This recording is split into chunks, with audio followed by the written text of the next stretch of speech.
e dizendo: o tempo está cumprido e o reino de Deus está próximo. Arrependei-vos e crede no Evangelho. Diretamente Lucas capítulo 11, verso 20. Eu tentei dar um esboço para Maitê hoje, vamos ver se vai dar certo. Difícil é eu conseguir seguir o esboço. Mas, se eu expulso os demônios pelo dedo de Deus, certamente a vós é chegado o reino de Deus. Lucas, capítulo 22, verso 18.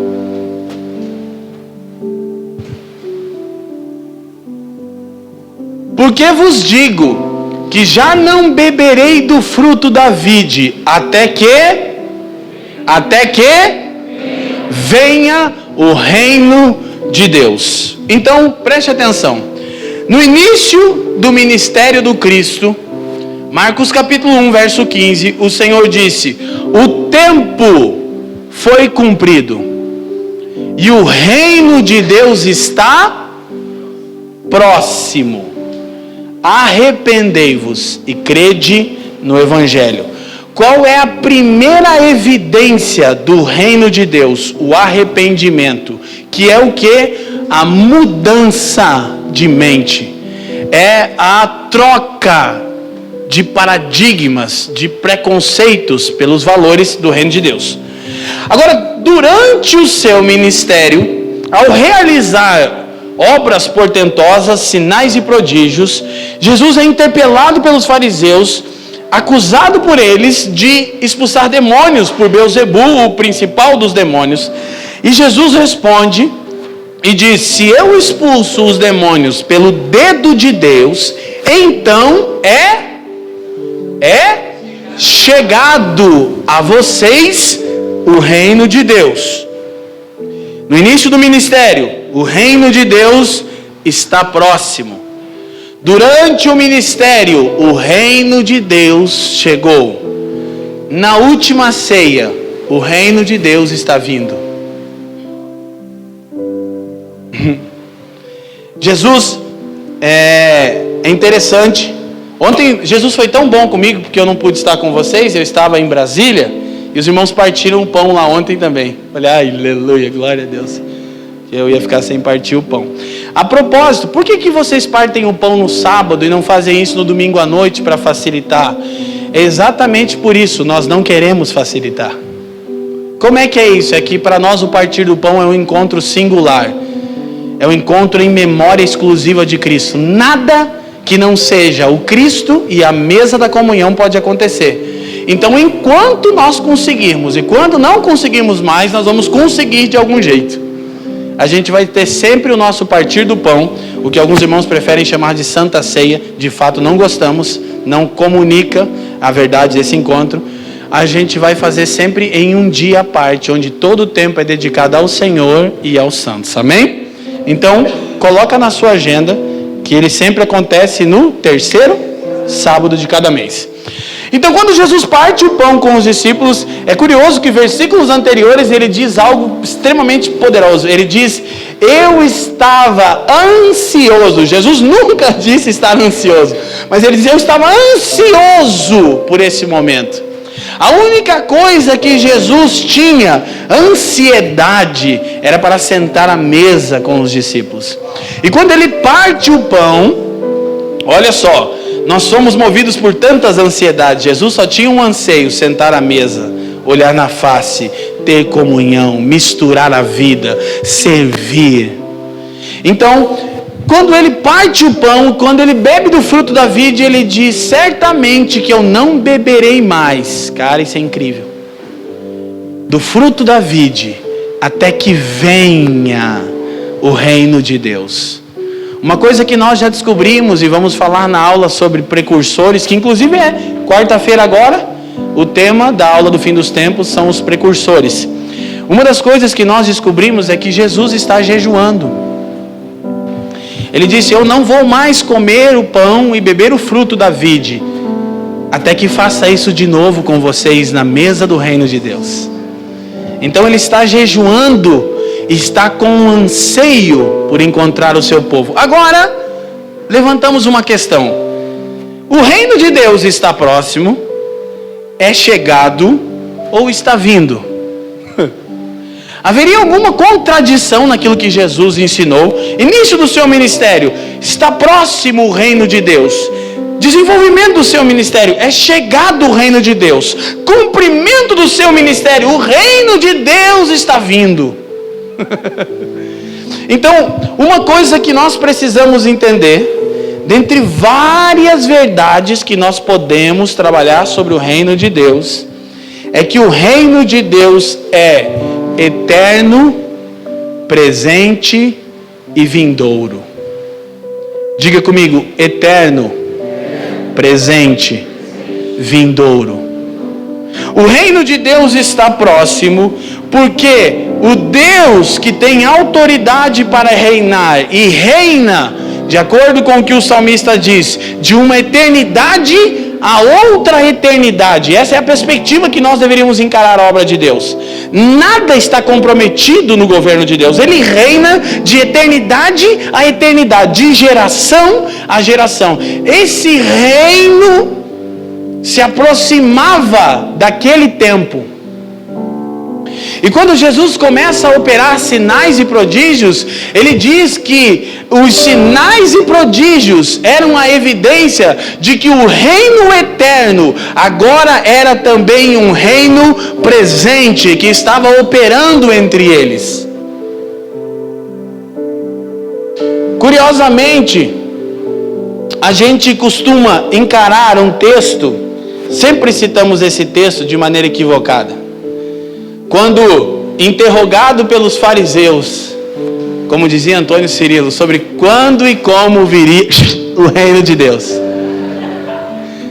Jesus disse: o reino de Deus não vem com visível aparência. Meu Jesus, como eu ensinei isso. Bruno até lembra a palavra grega. Eu lembro eu lá no Mevan em 2007 berrando. Paratereses, não vem com uma cerimônia, não é algo palpável, não é algo real. Não no aspecto presente.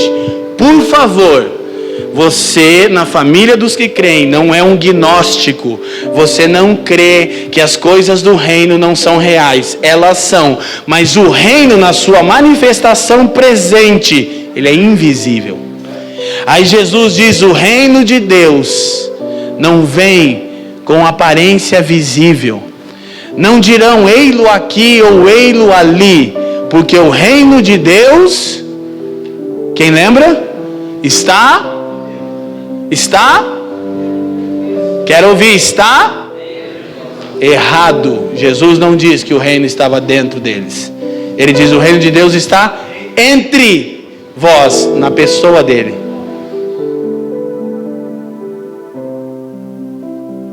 O reino de Deus ainda não era a realidade interior dos discípulos. Viria a ser. É a nossa realidade interior, porque Paulo diz em Romanos 14:17: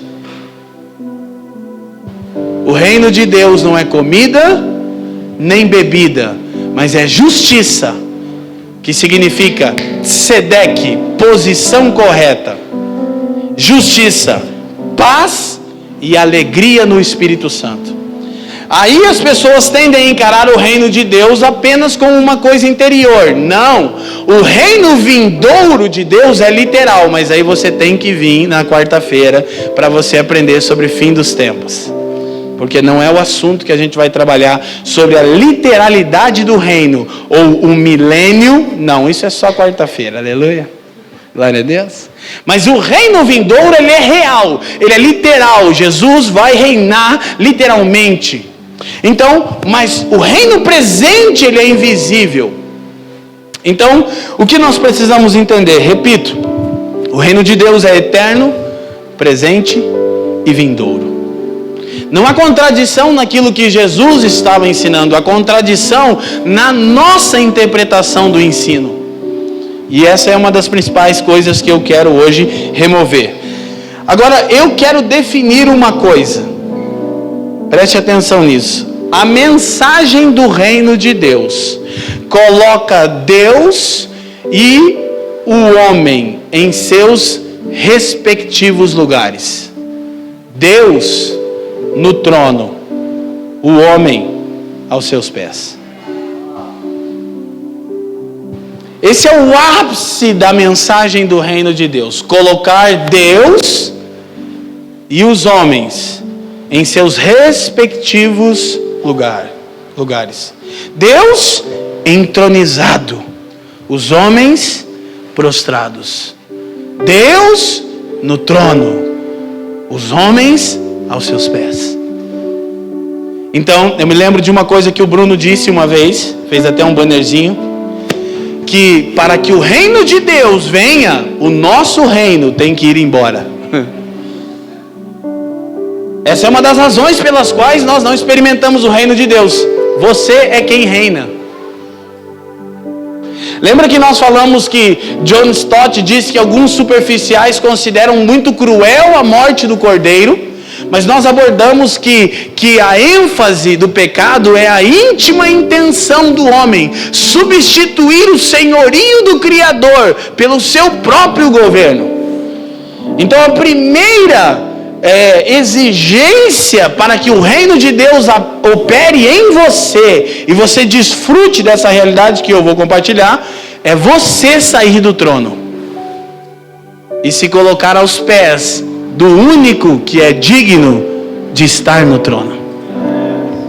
Então nós falamos, eu não sei porque não acontece. Simples, ele não reina sobre você. E é curioso que o fato de ele não reinar sobre você não significa nada para ele. Ele continua reinando. Mas você não desfruta dos benefícios de ser um súdito desse reino. Então escute. Em primeiro lugar, o ensino sobre o reino de Deus fala mais sobre a autoridade e o direito que Deus tem de governar do que a respeito de um lugar. Porém, uma vez entendido isso, nós precisamos aprender que todo reino é composto por rei, leis, súditos e um lugar. Um rei, uma legislação, súditos e um lugar. Então nós precisamos entender que esse reino presente que já está tomando o espaço nesta atual era, Deus é o rei entronizado, seu filho manifesta esse governo, sua palavra é a legislação, nós somos os súditos, e qualquer lugar onde sigamos o fluxo de autoridade, o reino de Deus opera com poder. Por quê? Porque aquele lugar passa a pertencer ao rei do reino. Por quê? Porque ali está um súdito submetido às leis e ao governo do rei. Quem está me entendendo, diga assim. Diga comigo, rei, súditos, leis, um lugar. Ok? Isso aqui, irmão, é muita coisa. Gostaria eu de ter aprendido quando tinha a idade da maioria de vocês. É verdade. Muda toda a sua interpretação. Mas vamos caminhar um pouco dentro disso. Então, quando nós olhamos a respeito disso, nós chegamos à conclusão, que já trabalhamos aqui uma ou duas vezes, que a melhor definição para o reino de Deus, eterno, presente e vindouro, George Eldon Led, já recomendei a literatura O Evangelho do Reino, vou recomendar novamente, todo cristão deveria ler esse livro, é muito bom. George Eldon Led define dizendo: o reino de Deus é e ainda não. Por quê? Porque ele é presente, ele já atua entre os homens, porém ainda não o vemos em sua plenitude.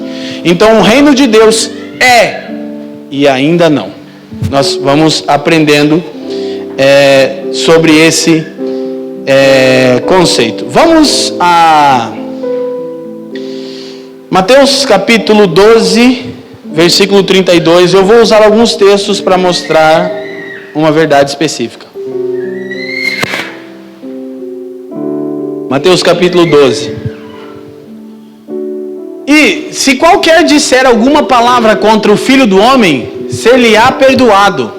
Mas se alguém falar contra o Espírito Santo, não lhe será perdoado, nem neste século, nem no futuro.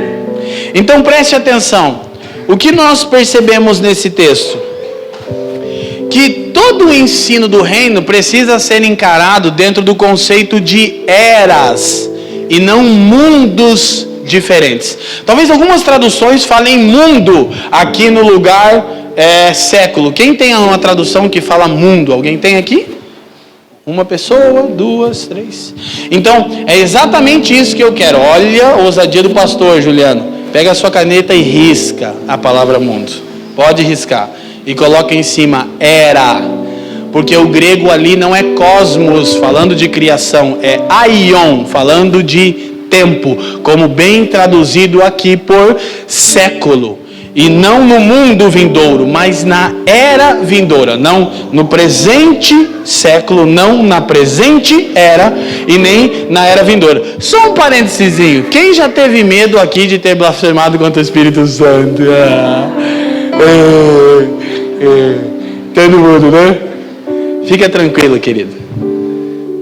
O fato de você ter temor significa que você não fez isso. Por quê? Porque não há em você temor de Deus sem que seja gerado pelo Espírito de Deus. Quem está me entendendo? Relaxa, irmão. Você não vai para o inferno. Aleluia. Graças a Deus. Isso agora é boa, né? A boa notícia para você. Então, o que eu quero que você entenda? Sempre precisamos encarar a atuação do reino de Deus com eras. A era presente e a era vindoura. Não o mundo presente e o céu. Não. Isso é gnosticismo. Platonismo. Não é evangelho.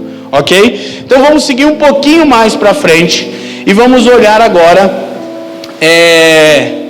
Deixa eu ver se eu já vou olhar esse texto aqui que eu tinha dado para Maitê. Vai, vamos nele. Marcos 10, 29.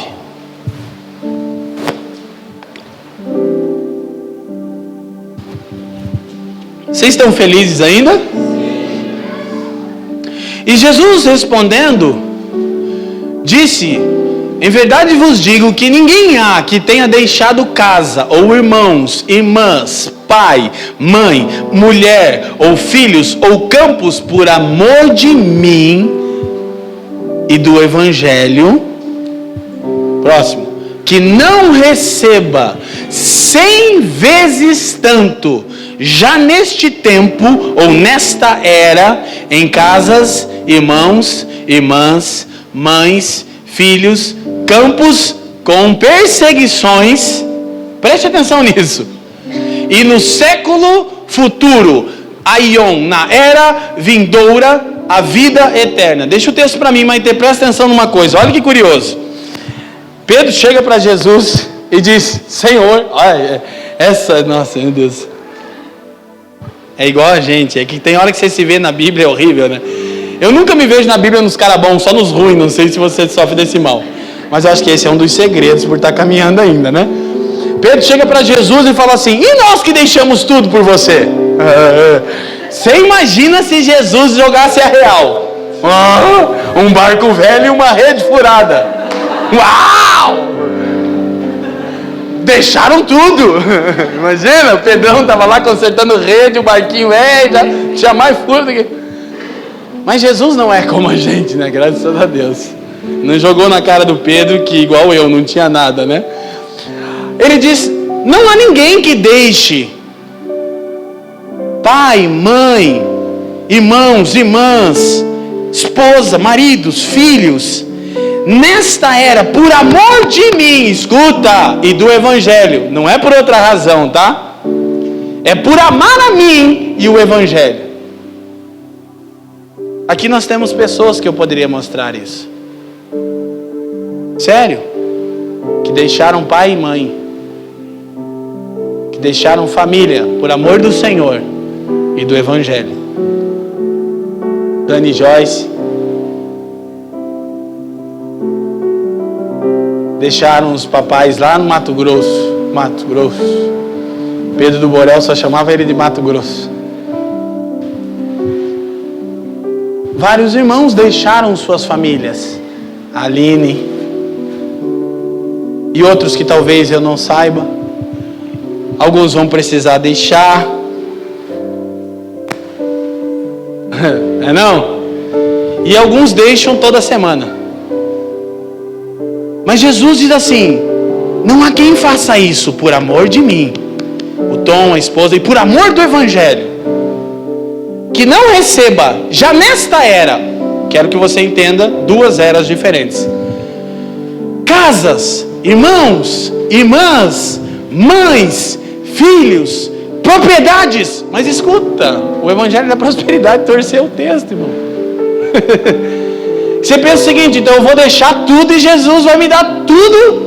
Não é 7 vezes mais, é 100 vezes mais. Mas Jesus não está falando que Ele vai te encher de propriedade, porque não encaixaria. Porque daí, se Ele vai te encher de propriedade, Ele vai te encher de mulher, vai te encher de filho, vai te encher de marido, né?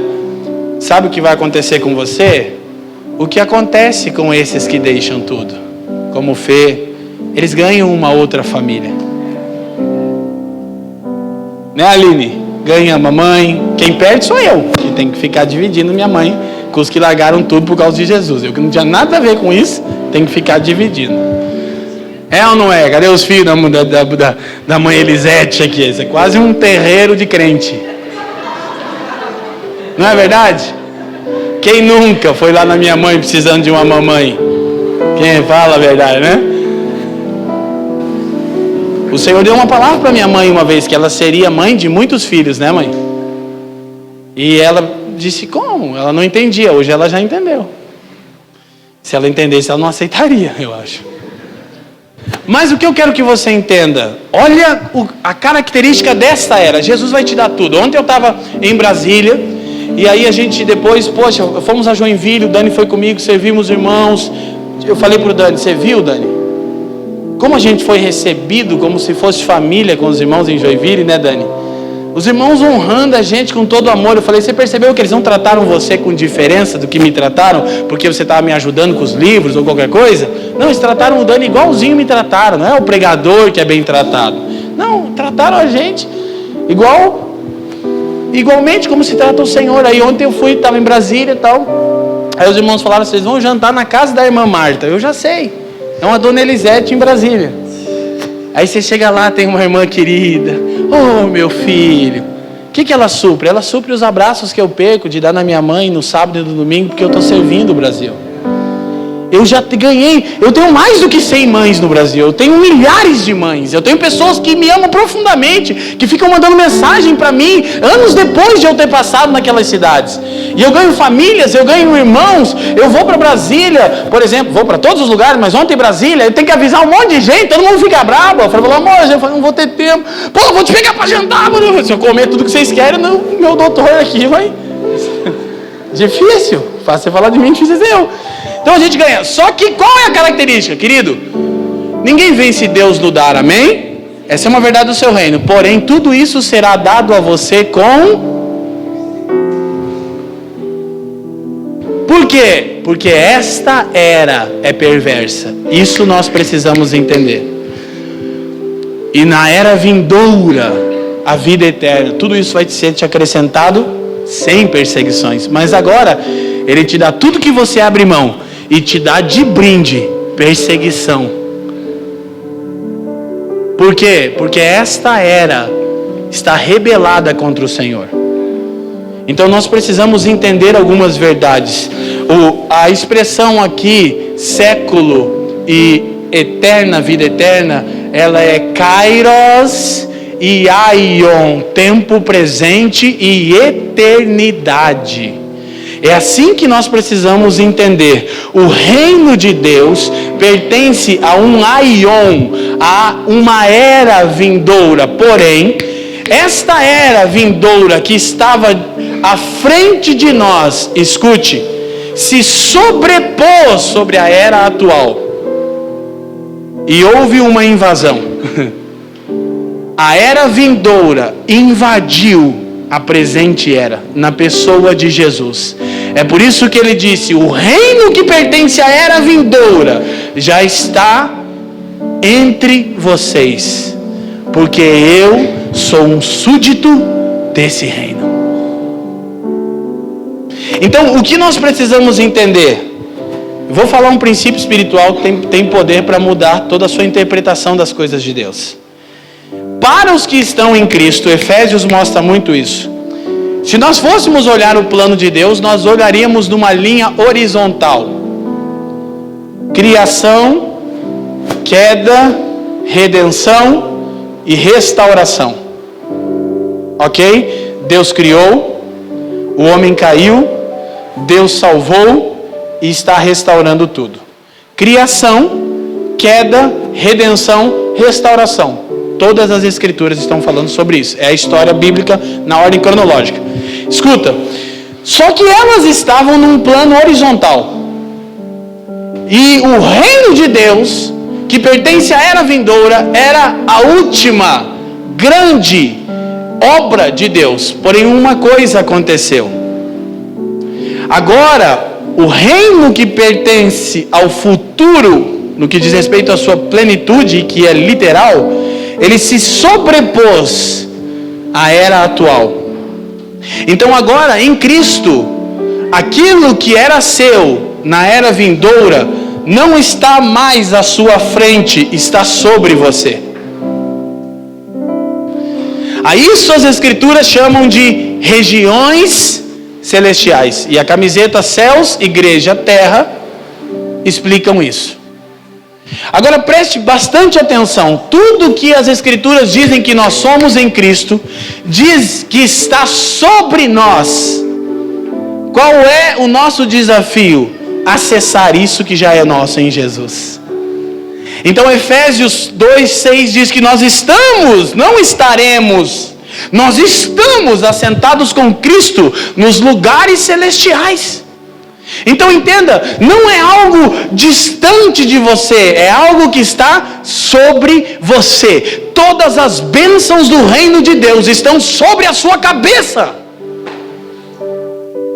Tudo aquilo que pertencia à era vindoura e que num aspecto ainda pertence, no aspecto da restauração de tudo, da literalidade do reino, vai acontecer no fim dos tempos. Mas para os santos, para aqueles que estão em Cristo, está sobre eles. Então você é um homem do futuro. O futuro para você não está à sua frente, ele está sobre você. O futuro para você não é uma expectativa, é uma realidade sobre você. Agora, por que nós não desfrutamos disso? Primeiro, porque não entendemos. E você não desfruta daquilo que não entende. É por isso que você precisa parar de ser preguiçoso e precisa gastar tempo com as escrituras. E você precisa parar de ser de açúcar e de chocolatinho, achando que mensagem de 1 hora é muita coisa. É pouco demais. E na verdade eu gostaria de ensinar 3 horas sobre esse tema. E eu fiz isso em muita igreja no Brasil inteiro e fora do Brasil. Agora nós estamos muito mamão com açúcar com vocês. Por quê? Porque esse entendimento pode transformar a sua vida. Por quê? Pela misericórdia de Deus. A minha já está sendo, desde que eu entendi isso. Não que eu já tenha alcançado, mas prossigo para alcançar. Quem está me entendendo?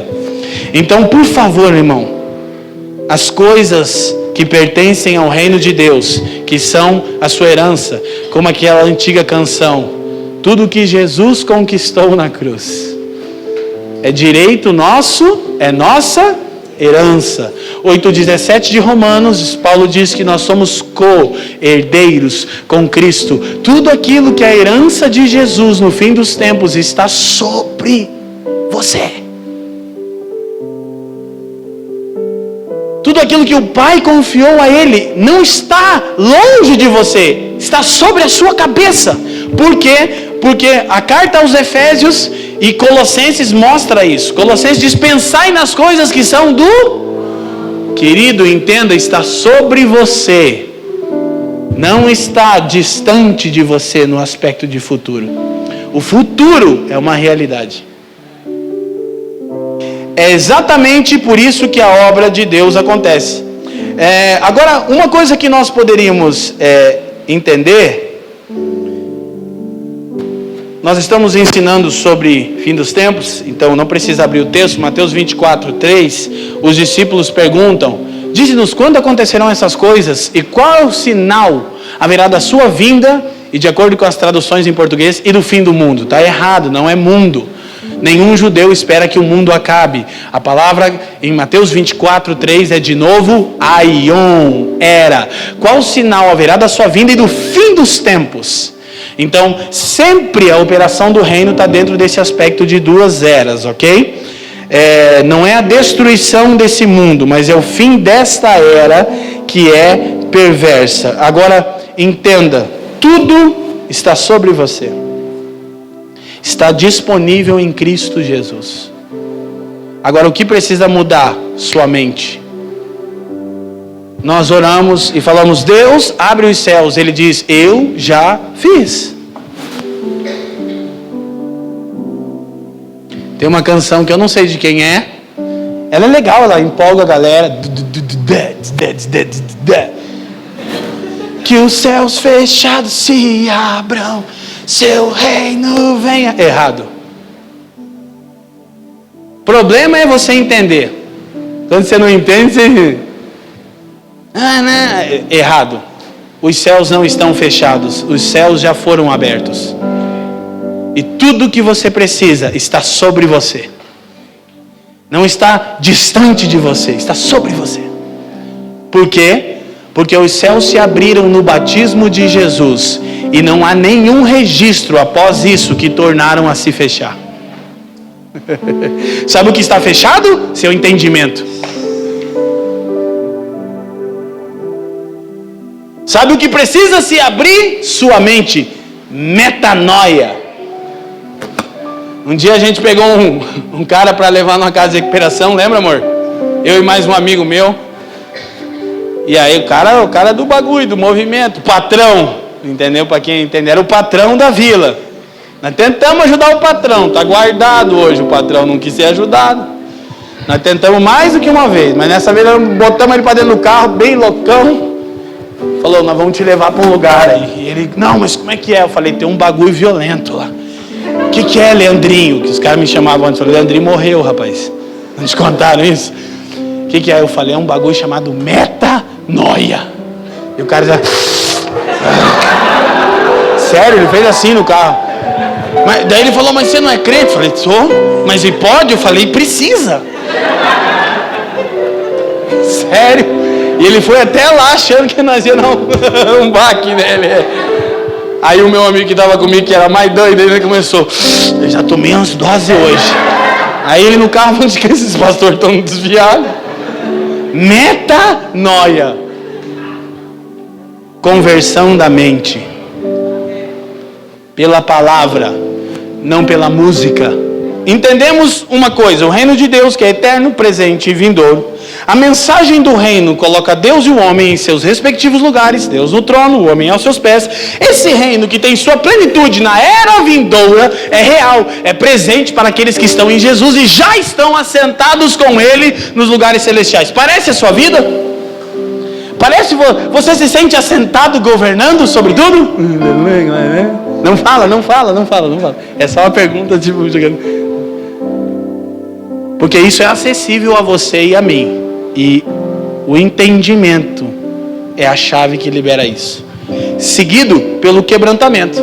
Quando eu passo a entender como Deus move as coisas, eu me arrependo de como eu pensava em mover as coisas.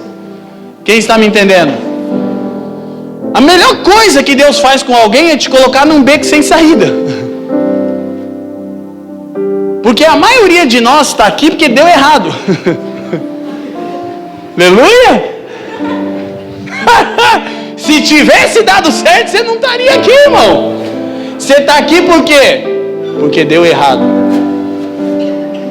E chegou numa hora na sua vida, e se não deu ainda, eu oro: Senhor, em nome de Jesus, faça dar errado para esse irmão e para essa irmã. E faça logo, Senhor.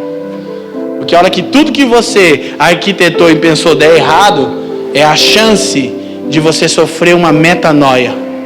e passar a compreender que Deus não precisa que você diga para Ele o que Ele tem que fazer para a sua vida mudar. Deus, se você fizesse isso, Ele, obrigado, porque eu não sabia o que fazer, se você não me dá essa dica... você está rindo de você, né? Crente é um bicho esquisito, né, cara? Senhor, se você movesse isso... Ele falou, puxa, obrigado. Mas eu falo, eu vou anotar aqui.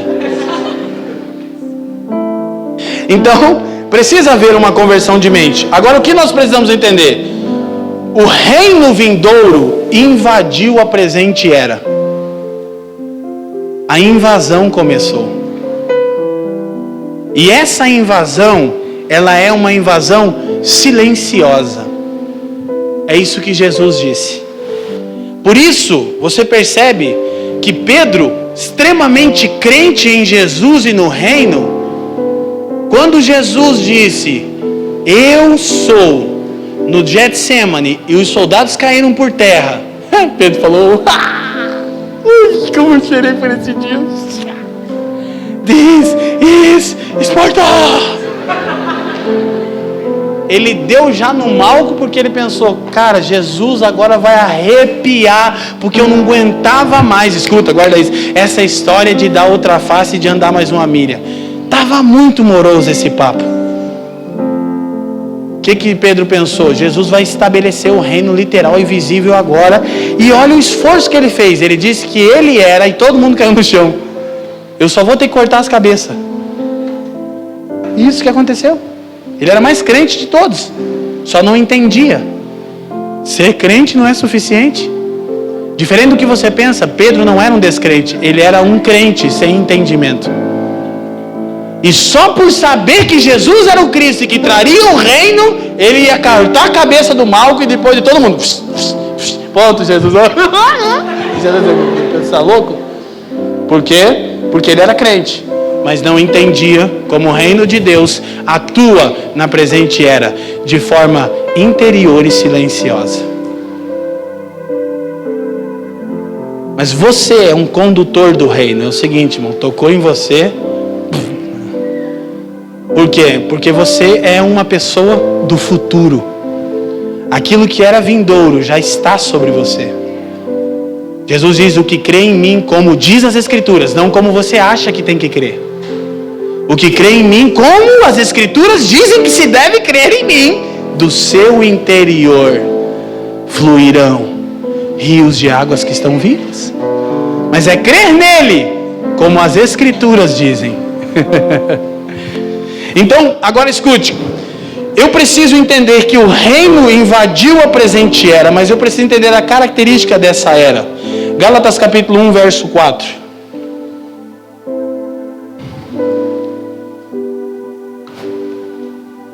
Lá vai eu na introdução, não vou conseguir terminar. O qual se deu a si mesmo por nossos pecados para nos livrar do presente século.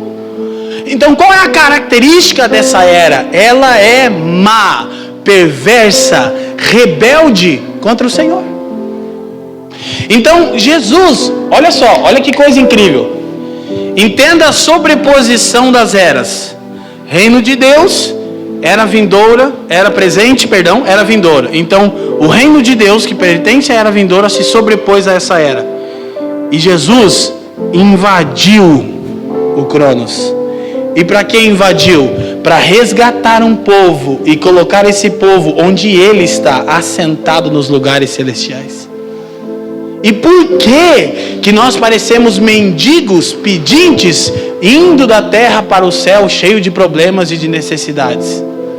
Se tudo aquilo que nós necessitávamos, nosso Senhor já supriu e nos colocou no lugar de governo.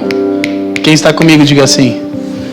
Então, a característica dessa era, ela é perversa. Agora, Colossenses capítulo 1, versículo 13.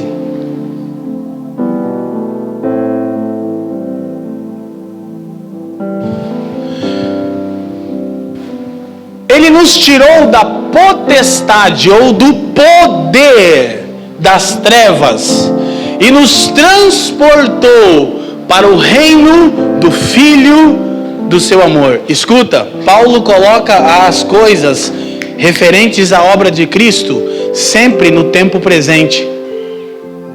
Aqui já é o tempo passado, porque ele estava escrevendo aos irmãos após ter pregado a eles. Ele não diz que nós assentaremos com Cristo em Efésios 2,6. Ele diz que nós estamos, não está diante de nós, está sobre nós. Ele não diz que ele nos transportará. Ele diz que ele já nos tirou do poder das trevas e nos transportou para o outro reino. Então o que nós precisamos entender? O que move a nossa vida agora é uma outra legislação.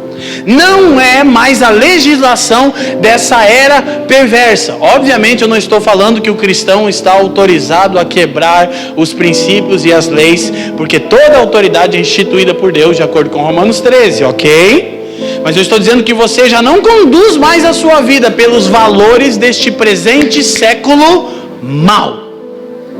Você já compreendeu que essas coisas não são os valores de Deus. Ok? Então, ele já nos transportou para o reino do Filho do seu amor. Então, transportar, tirar de uma realidade e inserir em outra. Agora, o que nós precisamos entender? Diga comigo, mudança de reino implica em mudança de princípios. Mas por que parece tão bonito e não funciona? Todo reino tem um rei, súditos, leis, princípios e valores e um lugar. Por que não funciona na minha vida? Se eu fui transportado, a pergunta é: você já vive de acordo com os princípios do reino que agora você pertence? Então, mudança de reino implica em mudança de princípios. E quais são os princípios e os valores? Nós temos a palavra de Deus. E nós aqui na família dos que creem, nós não somos aqueles que dão tudo para o diabo, irmão. Aleluia. O diabo não tem nada. O diabo, querido, não é pai de nada que não seja mentira. O diabo não é o pai do rock, irmão.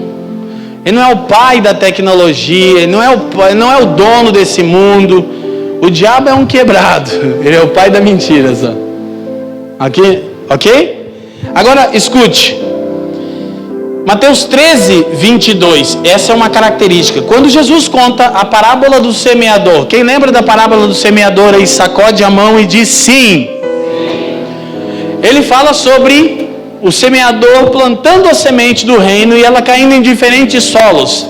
Ele fala de uma semente que caiu entre os espinhos e que não teve espaço e ar suficiente para produzir. Aí os discípulos o interpelam e ele explica a parábola. Ele diz: o que foi semeado entre os espinhos, a característica dessa era, essa era que traz toda a bondade de Cristo, ele já traz nessa era nós vimos, mas com perseguições. Por quê? Porque ela é má, porque ela está sujeita ao príncipe desta era. E ela é como espinhos, é o que foi semeado entre os espinhos, é o que ouve a palavra, mas os cuidados deste mundo, grego aion, mas os cuidados dessa era e a sedução das riquezas sufocam a palavra e fica, perceba, ela fica, mas não frutifica. Por quê? Porque os cuidados dessa era, preciso disso, preciso daquilo, tenho que fazer isso, tenho que conquistar aquilo, tenho que ter isso, tenho que ter aquilo, só por uma razão: você não entendeu que tudo aquilo que você necessitava já não está mais diante de você. Quando Jesus vier, está sobre você, já é seu. E se tem alguma coisa que você pensa que necessita e não tem, é por uma razão óbvia. Olha para mim, você não necessita. Isso aqui é filosofia pura. Se há algo que você pensa que necessita e não tem, é por uma única razão: você não necessita disso. Porque toda a sua necessidade, não vaidade, foi provida em Cristo. O que Deus provê aos seus filhos? Necessidades, não vaidades. Qual é a característica dessa era? Sufocar a palavra para que ela fique em você, ó crente evangélico, mas não produza fruto.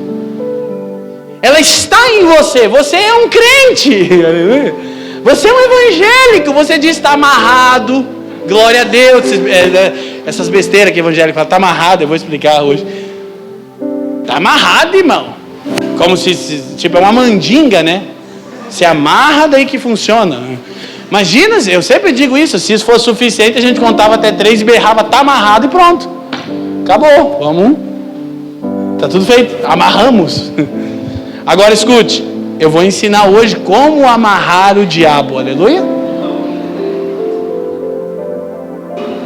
Você quer aprender como amarrar o diabo? Com coaching Leandro Vieira. Passos para amarrar o diabo. É sério. É sério. Está aqui na minha cartilha aqui, ó. Como amarrar o capeta. Jesus falou sobre isso. Agora, o que nós precisamos então compreender? Que essa era sufoca a palavra de Deus com a sedução, com os cuidados. Então, ela é regida pelo príncipe deste mundo. Agora vamos a Efésios 2, 1 e 2. Vamos correr aqui para a gente poder concluir. E vos vivificou, estando vós mortos em ofensas e pecados. Olha a boa notícia, querido. Você estava morto em ofensas e pecados. Mas não é isso que nós queremos falar para você na família dos que creem. Nós queremos falar o seguinte: Ele vos deu vida. É uma boa notícia que você foi vivificado em Jesus. 2. Em que noutro tempo andaste segundo o curso deste mundo, ou a inclinação deste aion, desta era, não mundo como ordem criada, segundo o príncipe das potestades do ar. Olha só, do espírito que agora opera nos filhos da... Já comecei a explicar como amarrar o diabo.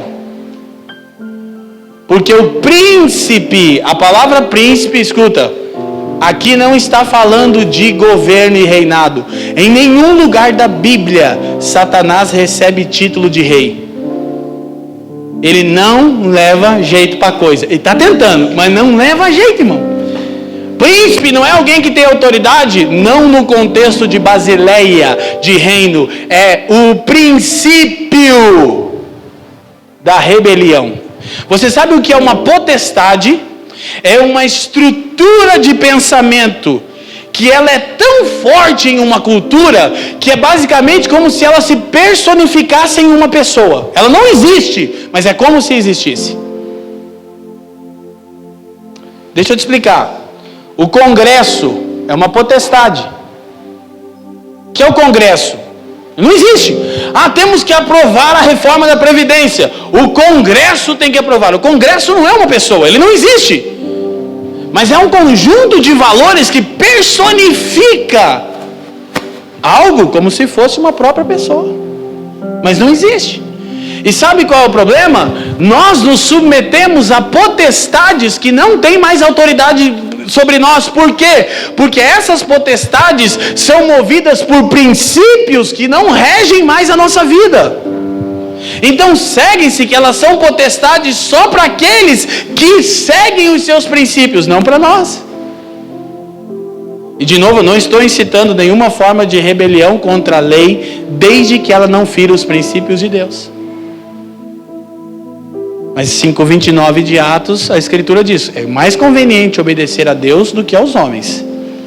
Ok? Mas isso não é, a autoridade existe para a nossa proteção, diz as Escrituras. Ok? Então você respeita o Bolsa, tá bom? Queira você ou não, ele é a autoridade máxima de legislação no Brasil, é o Bolsonaro. Aleluia? Glória a Deus? Talvez não glória a Deus para você, mas é ele. Então você submete e fica na tua. Aleluia? E você pode fazer uma coisa só por autoridades: orar. Não quebra princípio de autoridade, querido. Não vai para a internet postar coisas sobre autoridade, porque toda autoridade é constituída por Deus. Mas eles estão errando. Deixa que Jesus trata. Você ora. Você não expõe a autoridade, tá ok? Então, agora qual é? O príncipe, aquele que é o princípio da rebelião, cria potestades, estruturas de pensamento. E esse espírito opera nos filhos da desobediência. Então, como Satanás influencia essa era? Com princípios que padronizam um estilo de vida desobediente. A gente já explicou aqui, e a gente vai falar disso, não vou entrar no assunto agora, mas a marca da besta, os irmãos já dão risada já, porque os irmãos se libertaram, né? Os irmãos juravam que era o símbolo da Coca-Cola virada contra o sol, né? Eu não penso em outras, né? O filho do diabo. Você lembra o filho do Dido? Era do diabo, né? Tinha que queimar nos encontros com Deus. Filho do diabo. O Dido era o diabo. Alguém disse que Dido é diabo. Nunca vi, mas tudo bom. E que quando você vira o símbolo da Coca-Cola, quando o sol fala alô, diabo. Já ouviram isso, né? Cuidado, não tente isso em casa.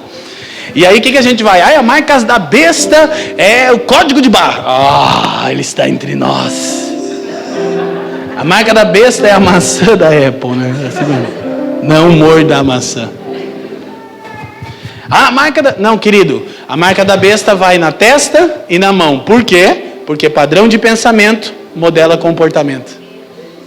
E comportamento autoriza intervenção espiritual. Como o espírito, que é o princípio da rebelião contra Deus, tem tanta autoridade nessa era, se na verdade ele é um desprovido de autoridade. Jesus diz, é-me dada toda a autoridade nos céus e na terra. E Bill Johnson conclui, se toda a autoridade foi dada a Jesus, segue-se que não sobrou nada para o diabo.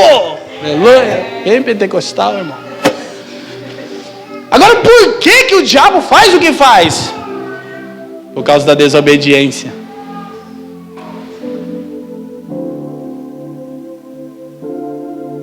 Então, existem filhos do reino que poderiam manifestar e restringir a autoridade que o diabo tem por causa da desobediência, mas eles cooperam com mais desobediência a fim de que o diabo ganhe mais terreno ainda.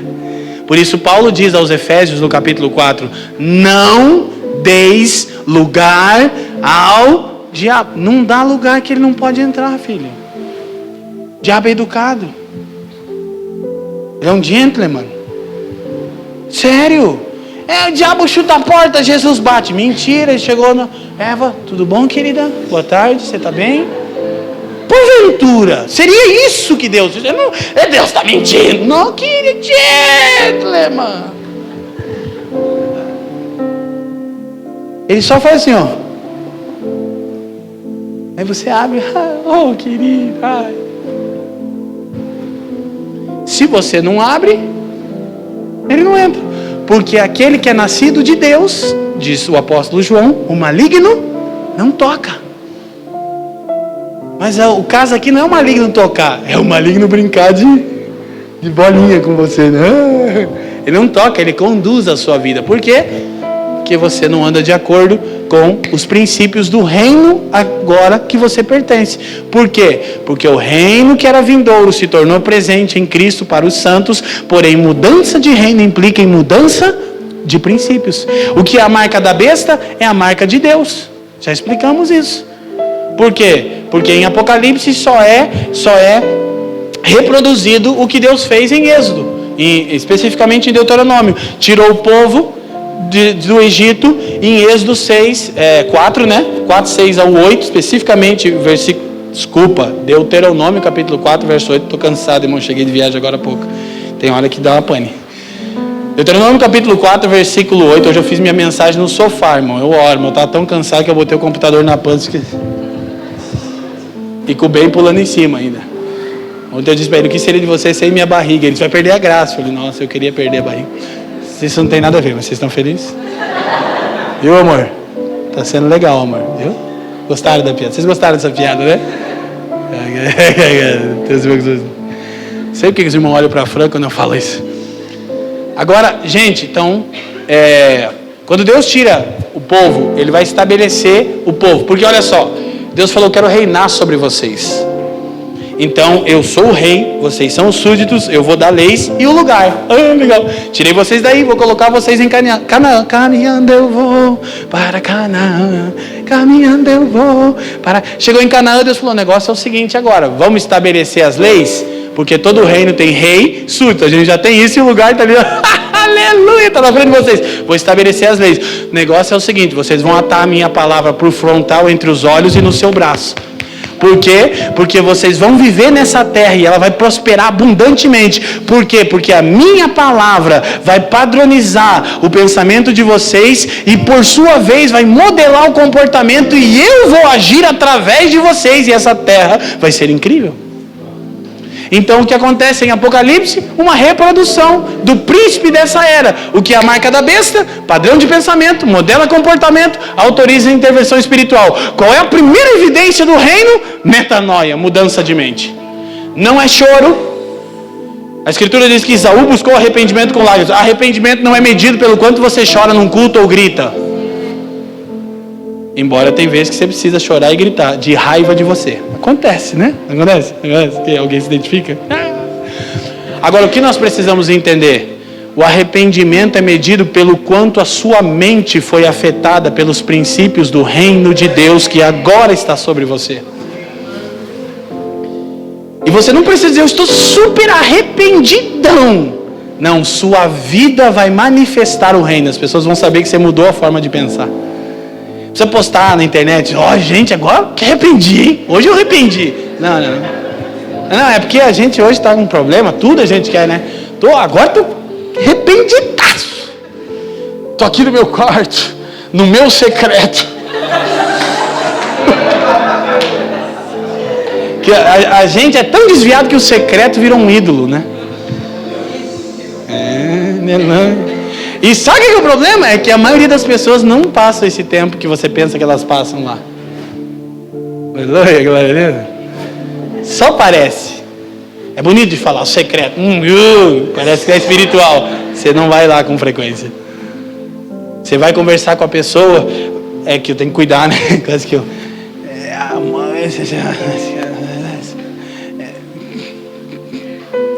Você não é o secretão, o James Bond e tal. Você não é o Batman, que ninguém nunca sabe onde está, porque está no secreto. Como é que você não tem o que falar a respeito dos valores do reino? Como é que não tem realidade espiritual no que você fala?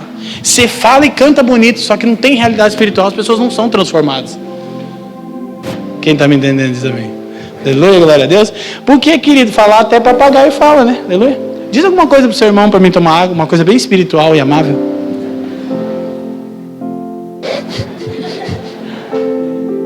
A Maitê se declarou pro Arthur ali e falou, lindo. Tá bom, pode parar agora. Então vamos lá. Vamos terminar, amém? Graças a Deus, ninguém deu amém, mas vou terminar. Mesmo assim, agora estou ficando feliz. Escuta, gente, presta atenção. Olha só.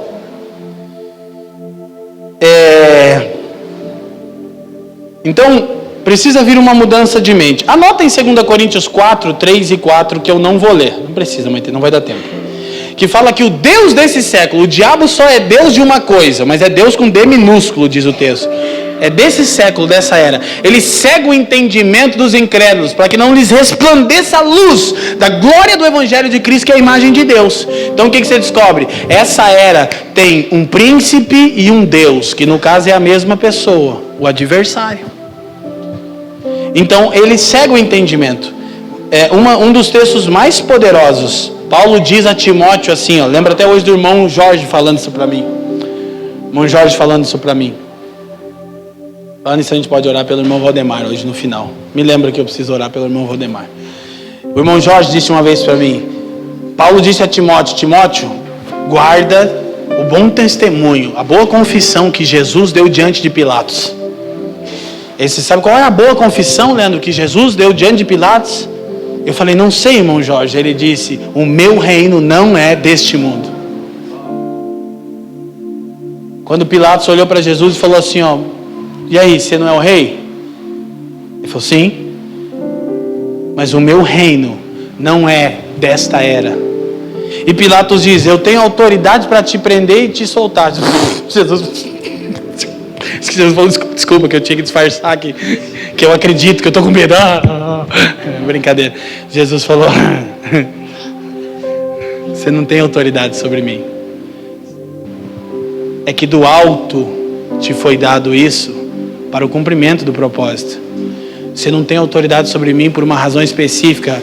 Eu não estou sujeito a essa era. Quando Jesus está no Getsemane e estão vindo os soldados, ele diz: vamos, porque o príncipe deste mundo está vindo. E Jesus disse assim: e ele nada tem em mim. Não há 1 milímetro do meu ser subjugado ao príncipe deste mundo. Eu sei que não é verdade sobre nós, a começar por mim. Mas também sei que aquele que começou a boa obra é fiel para completar. Qual é a minha parte? É se arrepender. Ter uma mente bíblica não é decorar versículos, é pensar dentro dos parâmetros das Escrituras. Não se preocupe em decorar os textos, se preocupe em conduzir a sua vida dentro dessa legislação aqui. Por quê? Porque você e todas as pessoas ao seu redor serão abençoadas por isso. Você não tem que fazer nada, Jesus já fez tudo, você só tem que seguir a cartilha. E a boa coisa é que o Espírito Santo é em você que segue a cartilha, só deixa ele seguir, só não extingue, só não apaga, só não entristece o Espírito de Deus, porque ele vai te ensinar a cumprir a cartilha. Não é pesado, não tem nada que você tem que fazer, Jesus já fez tudo, você só tem que deixar o Espírito te inclinar para as coisas do Espírito. Amém, gente? Então deixa eu acelerar. Agora a gente precisa entender uma coisa sobre a mudança de mente. Esse texto eu tenho que ler, Marcos 12, 28 em diante. Olha que coisa incrível. Depois eu vou ler mais um e mais um e mais um só. Que beleza, viu? Porque tinha mais um monte de uns. Eu só vou ler 4 e a gente vai terminar. Quem está sendo edificado com sinceridade? Então, se você está um pouquinho livre, não precisa ir embora. Hoje a gente passou uns minutinhos, mas mais 10 minutinhos a gente consegue terminar. Aproximando-se dele um dos escribas que o tinham ouvido disputar e sabendo que eles tinham respondido bem, perguntou-lhe: qual é o primeiro de todos os mandamentos? E Jesus respondeu-lhe: o primeiro de todos os mandamentos é: ouve, ó Israel, o Senhor nosso Deus é o único Senhor. Amarás, pois, curiosamente, isso é Deuteronômio 4, que eu acabei de citar para vocês. Jesus falou, Deus diz: ouve, ó pois Israel, o Senhor teu Deus é o único Senhor. Amarás, pois, o Senhor teu Deus de todo o coração, toda a tua alma, todo o teu entendimento e todas as tuas forças. Esse é o primeiro mandamento. Segura aí. Aí Jesus vai explicar, você vai ver como que ele termina esse discurso, essa resposta. Porque padrão de pensamento modela comportamento e autoriza intervenção espiritual. Reis, súditos, leis em um lugar. Próximo. E o segundo, semelhante a este, é amarás o teu próximo como a ti mesmo. Não há outro mandamento maior do que esses. E o escriba lhe disse: muito bem, muito bem, certinho, mestre. Jesus falou: tá bom. Acho que o Pedro já... o Pedro era faca na caveira. Muito bem. Mestre. Ah, bom. E com verdade dissestes que há um só Deus e que não há outro além dele, diz o escriba. Hein? Escriba crente, irmão. Olha só. Próximo. E que amá-lo de todo o coração, entendimento, alma e todas as forças, e amar o próximo como a si mesmo, é mais do que todos os holocaustos e sacrifícios. Ó, é um escriba diferenciado, hein? Escriba tipo Bartoszewski, escriba crente. 34. Porque uma coisa boa é achar teólogo crente, irmão. É inspirador. Coisa que eu gosto de achar à volta é pastor crente, líder de louvor crente. Então, nossa, é um avivamento. E teólogo crente, nossa, é muito bom, cara. Quando numa igreja tem um pastor crente, um líder de adoração crente, um teólogo crente, você fica feliz. E Jesus, vendo que havia respondido sabiamente, disse-lhe: não estás... Vamos tentar de novo. Não estás... Não estás longe do reino de Deus. Por quê? Porque Jesus percebeu que a mente daquele homem estava sendo afetada pelo entendimento. Ele diz: o reino de Deus que era vindouro está próximo de você e pode ficar sobre você.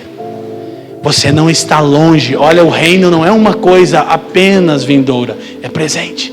Mas por que Jesus declara isso? Por causa do entendimento.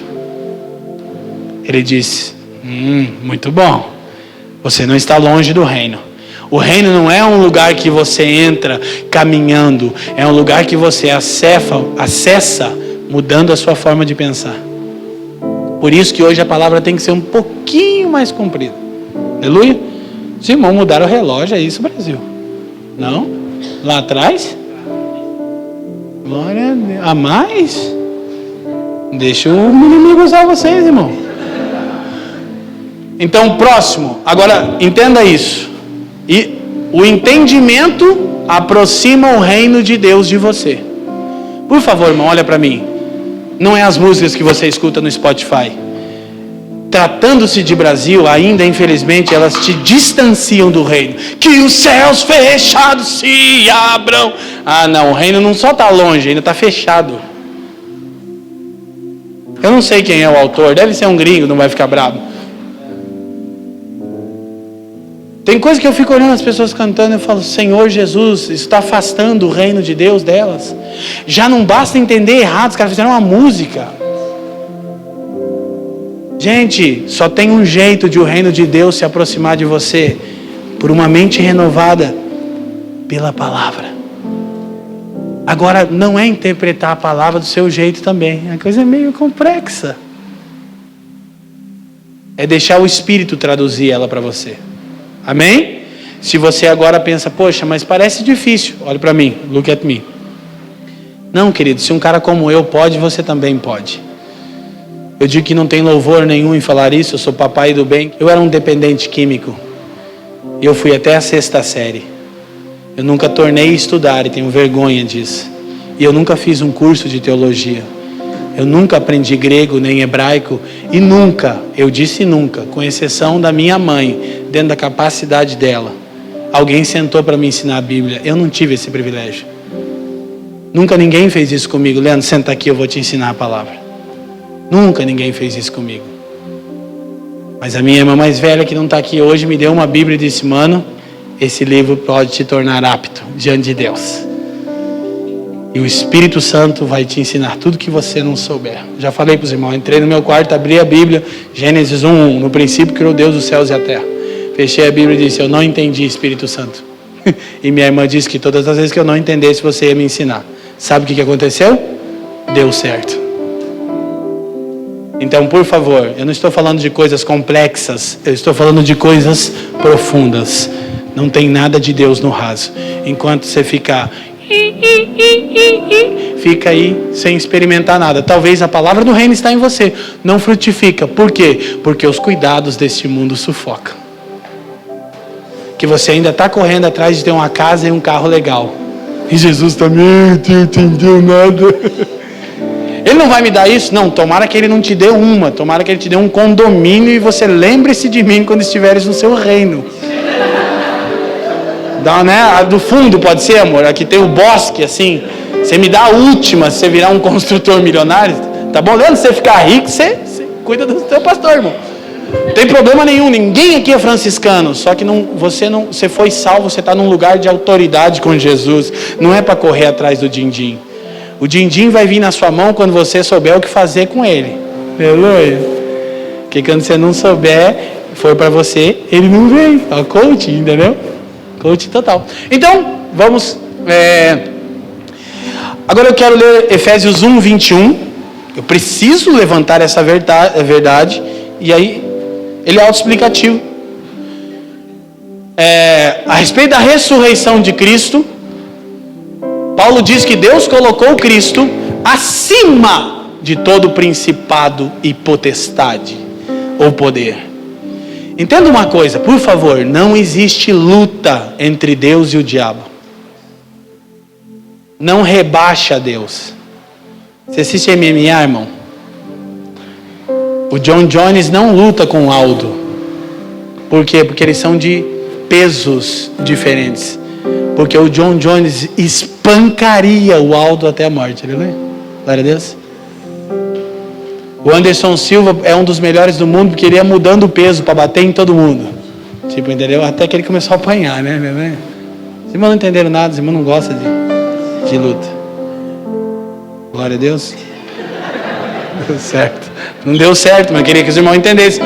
Não tem luta. O John Jones é crente. Você não lembra quando ele ganhou a luta lá? João 3,16. Não é o John Jones que é crente? Não, o Vitor Belfort é crente, mas ele levou uma surra do Anderson Silva. Só consigo lembrar disso.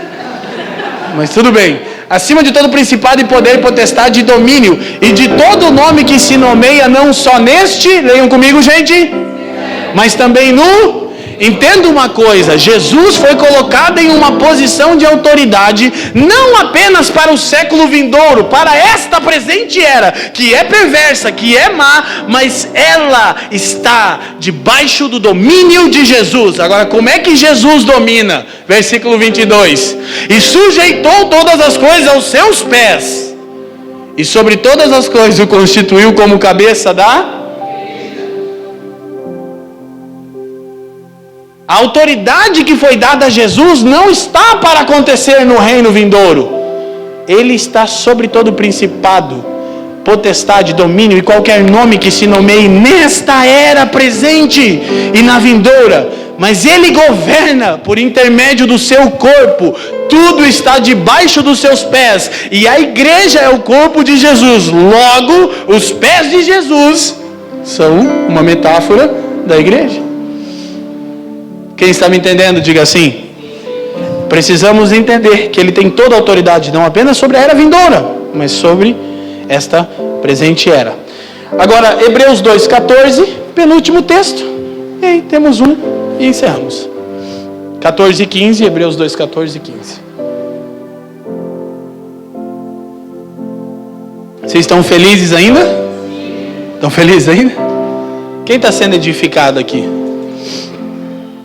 E visto como os filhos participam da carne e do sangue, também ele participou das mesmas coisas, para que pela morte aniquilasse o que tinha o império ou o poder da morte, isto é, o diabo. Próximo. E livrasse todos os que, com medo da morte, estavam por toda a vida sujeitos à servidão. Porque temíamos a morte. E quem detinha o poder da morte? O diabo. E qual é o aguilhão da morte? O pecado. Mas Jesus é o cordeiro que tira o pecado do mundo. E que daqueles a quem ele tirou o pecado, ele coloca num lugar de autoridade. Então, agora o que você precisa entender? Volta ao verso 15. Olha como o autor de Hebreus coloca. Para que pela morte aniquilasse. Mas peraí, Jesus já aniquilou o diabo? Sim, e ainda não. E ainda não. Onde o diabo já foi vencido? Em você, que é o corpo de Cristo. Ele vai ser completamente derrotado. Tem que vir no fim dos tempos aprender sobre os inimigos de Cristo. Quarta-feira, 20 horas. Agora escute. A palavra aniquilar ou destruir, ela está como algo que já ocorreu no passado. Agora, a palavra grega é katargeo. Aqui nós precisamos entender um princípio. Ela é traduzida por tornar inoperante. Aniquilou, destruiu o diabo. Ele tornou o diabo inoperante.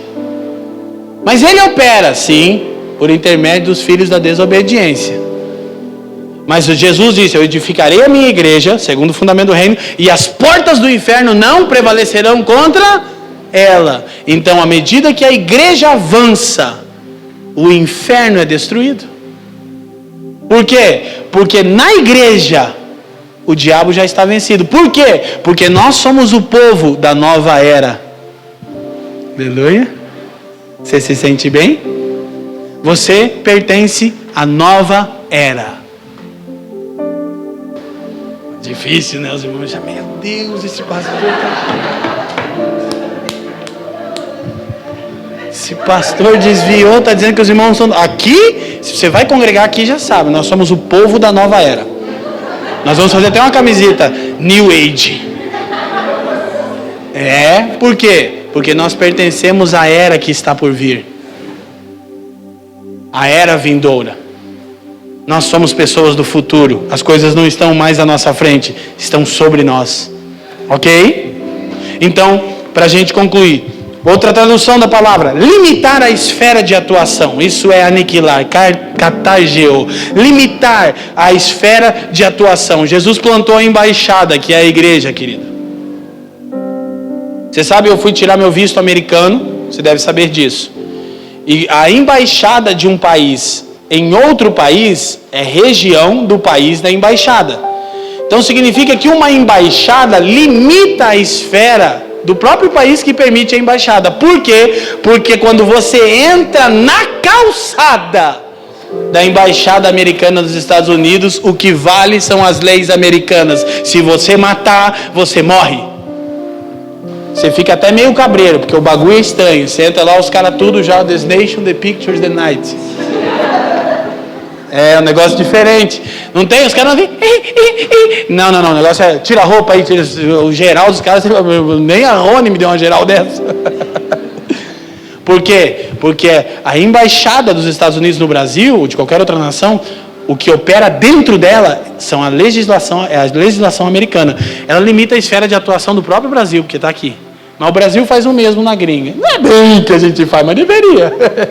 A gente fica abrindo umas concessãozinhas, mas por aí. Então a igreja, que Paulo diz, só que somos embaixadores, é uma embaixada do reino. E onde a igreja está, a esfera de atuação de Satanás é limitada. Então a igreja precisa avançar, porque ela pertence a um outro reino. Mas, repito, mudança de reino implica em mudança de princípios. Agora, uma outra tradução: privar de força ou influência. E a gente vai terminar explicando como o diabo é amarrado. Ele foi privado de força e de influência. E sabe qual é a última tradução para catargio? Eu sempre ensino isso, é a mais engraçada: desempregado. O texto grego pode ser traduzido como Jesus tornou o diabo um desempregado. O cara quebrou, faliu, não tem mais nada, não tem mais influência nenhuma e está dependendo do seguro-desemprego. E já acabou o seguro-desemprego. Na verdade ele não ganhou porque foi justa causa. Pegaram ele roubando o que era de Deus. Aí mandaram por justa causa. Agora, como ele atua tanto? Pelos filhos da desobediência.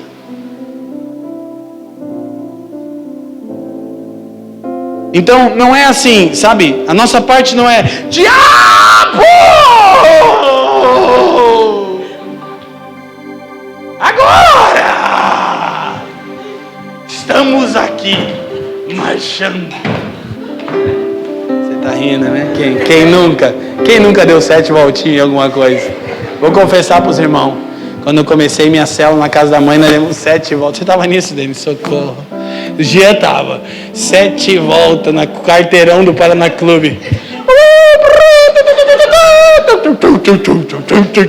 Você imagina o Satanás dizendo: nossa, Deus, são loucos mesmo, hein, cara? Sério que você vai usar esses caras pra me vencer? Você tá me tirando, meu.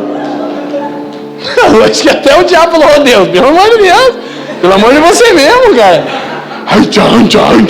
7 voltas no quarteirãozão da Vila Olímpica ali. E joga óleo e vinho. Limitamos agora. E pior, né? Pior, tem irmão que vai de helicóptero. Você sabe, você não sabia, irmão? Tem irmão que vai de helicóptero ungir as cidades. É mangueira, ato profético. Nós estamos agora tomando o território. Acho que o diabo fica lá no inferno. Acho que ele pensa: cara, os caras são muito loucos, velho. Sabe por quê? Falta de Bíblia. Aí alguns irmãos ficam: Leandro, não fala isso porque tá errado, não é bíblico. Besteira evangélica e ignorante, para não dizer outra coisa. Que eu já fiz. Como é que a gente limita a esfera de influência vivendo as leis do reino? É amando a sua esposa, o seu marido, educando seus filhos no temor do Senhor, honrando o seu patrão e trabalhando as horas que ele te paga para trabalhar, ser infeliz. É vivendo os preceitos e os princípios do reino na sua faculdade, na sua escola, na sua família, no seu trabalho. Sabe o que você faz? Para onde você vai, você limita a esfera. O diabo fala, não consigo. Não tem que jogar óleo, não tem que gritar. O diabo não é surdo. Não faz nada com ele. Ele só dá risada. Isso é engraçado, pelo menos. A gente precisa aprender esse princípio. Então agora, Mateus capítulo 12, versículo 24.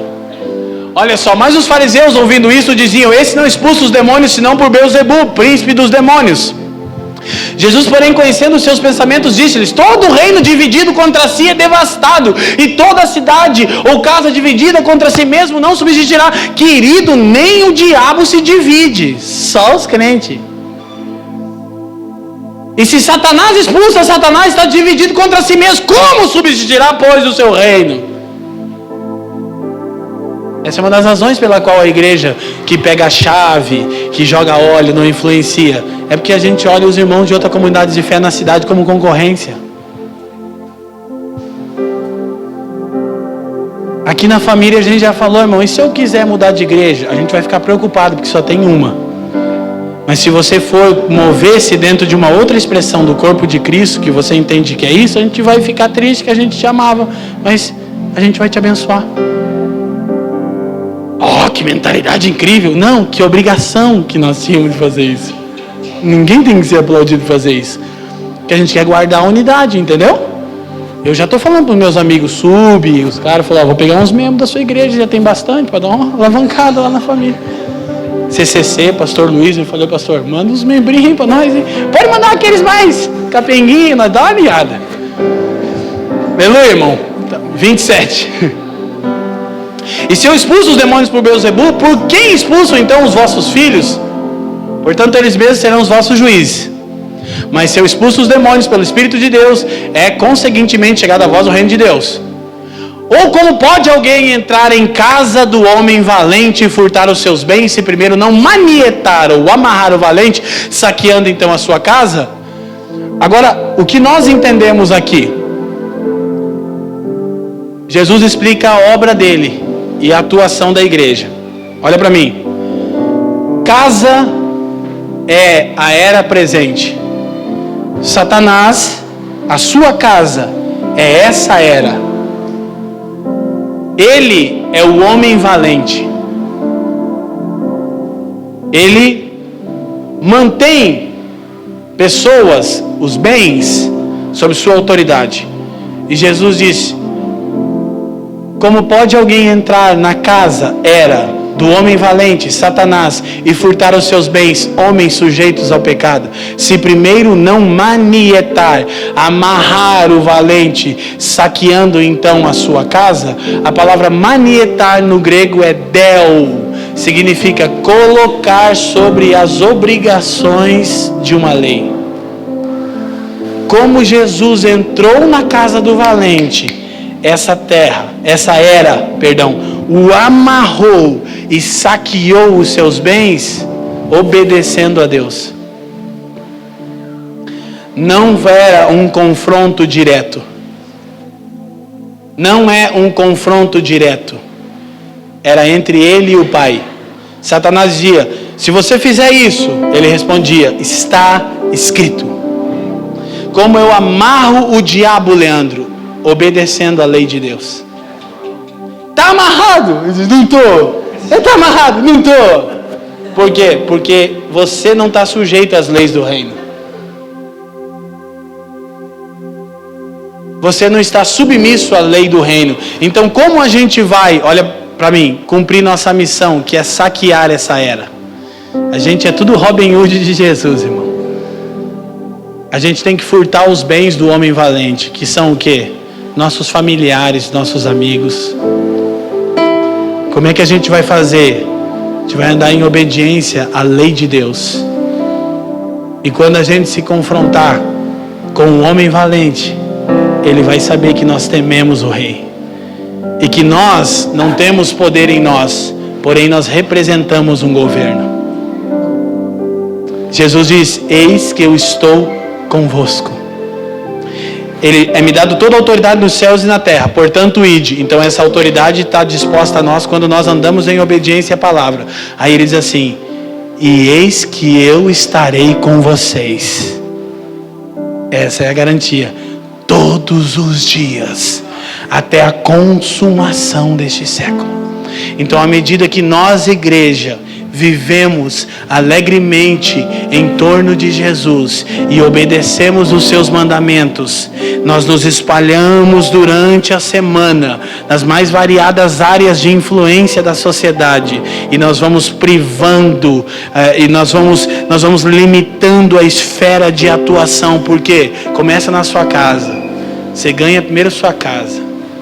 Você chega em casa e fala: o negócio é o seguinte, o diabo não vai mais sapatear aqui agora. Como é que eu vou entrar no quarto e berrar contra ele? Não, eu vou me submeter a Jesus. Você lembra qual era o segredo? Era quando os caras, filhos do sacerdote Seva, 19 de Atos: em nome de Jesus a quem Paulo prega, sai! O diabo olhou: sai! Igual o Kaique, não. O Kaique é o melhor, não tem como. Sai. Aí o cramunhão falou: Jesus, firmeza. E Paulo, a gente sabe quem é. Acho que deu até 2 passinhos para trás. Mas vocês mesmos, alguém? Espancou ele, saíram. Os 2 últimos saíram peladão, né? Todo arrebentado. Por quê? Vou usar em nome de Jesus. Não é isso, querido. É se submeter ao nome, é entender que Ele tem todo o poder e direito de reinar. Você se submete a isso, e você não precisa nem dizer: em nome de Jesus, sai. Você não precisa dizer isso, você só precisa chegar no bagulho. Chegar na fita. Cheguei, rapaziada, o negócio deu ruim, hein? Já vai dar uma... O diabão já... Você lembra o que acontecia quando Jesus chegava, os capetinhos? E Jesus dizia: nossa, que fiasqueira, nem fiz nada ainda, vocês estão aí. Quem está me entendendo?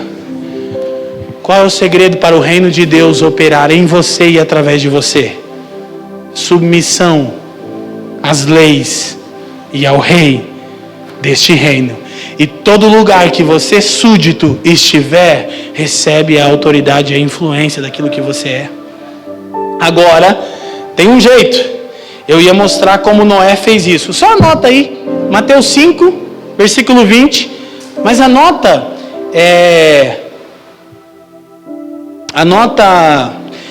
Hebreus 11, 7.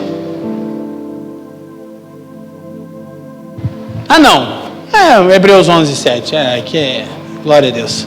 5 minutos a mais vai fazer muita diferença no seu entendimento e te abençoar. Aleluia. Pela fé, Noé, divinamente avisado das coisas que ainda não se viam, temeu, e para a salvação de sua família preparou a arca, pela qual condenou o mundo e foi feito herdeiro da justiça, que é segundo a fé. O que você quer explicar? É que tem um jeito de nós entrarmos nessa nova era, como Noé entrou. É você exceder em justiça. Como é que é isso? Quando Deus decidiu julgar, Ele decidiu porque Noé elevou o padrão de justiça. E Deus não se agradava do que estava acontecendo, mas Ele precisava de um justo. Sedaquim diz que Noé foi achado justo. O estilo de vida de Noé condenou o mundo.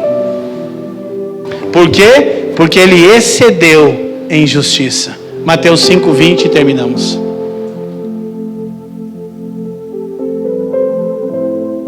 Mateus 5:20. Não sei se queremos liberar alguma coisa, Denis, a gente tem toda a liberdade para orarmos. Vamos orar? Podemos orar por isso? Nós não oramos aqui na família porque você termina a palavra orando, para chamar pessoas para frente. Nada disso, não temos tempo para ficar com isso.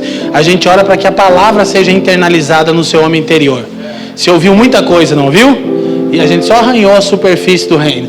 Então, agora a gente vai orar para que o Espírito Santo pegue isso que está na mente e coloque no coração. 18 polegadas é a distância do cérebro humano para o coração. A palavra tem que sempre percorrer as 18 polegadas.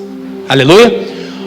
Porque vos digo que se a vossa justiça não exceder a dos escribas e fariseus, de modo nenhum entrareis no reino dos...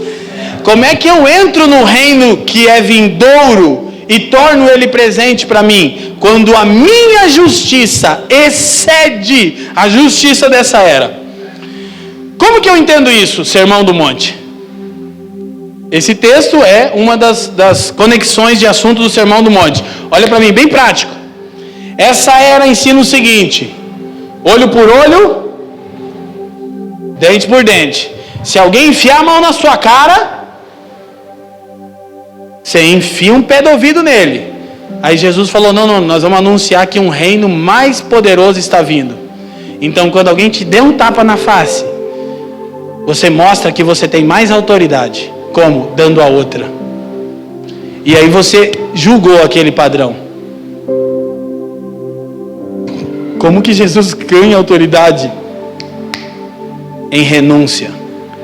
Jesus cumpriu toda a vontade de Deus no exato momento que ele se esvaziou de todo o poder. Não quando ele usou todo o poder.